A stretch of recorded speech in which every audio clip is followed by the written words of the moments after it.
Okay guys, as you see, I already started the project. We changed it around. We're gonna have it over here because this is where we got the nearest point to go right back into the house on its own line. But what we're gonna do is we're gonna switch it over here.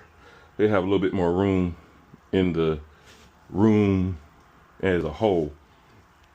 And so we're gonna go ahead and start unboxing these batteries. As you see, I already had started.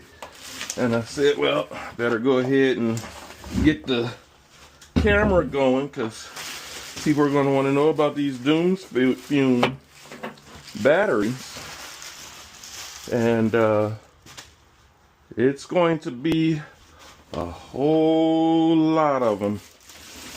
We're going to put them together. We're going to make this massive. I saw a couple of places online trying to sell me a battery like this. And I said, I can make it for a quarter of the price. And so, that's what I did. Bought the stuff. And their thing was, well, we're on wheels. Well, guess what, baby? We're on wheels. And I'll go ahead and get it all lined up so we can get the proper measurements for the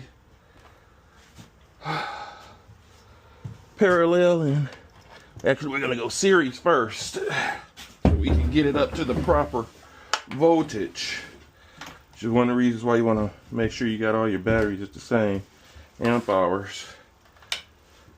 It's not that you can't do it another way. I've seen it done other ways, but it most certainly is a little more efficient and probably less confusing.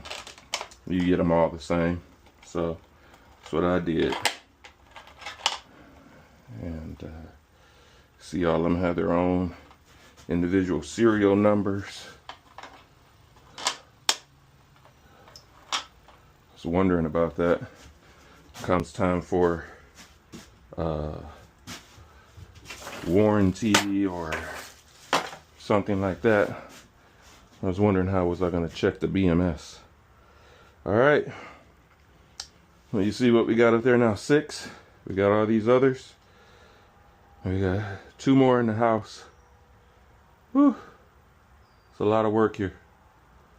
Alright, let's get her done.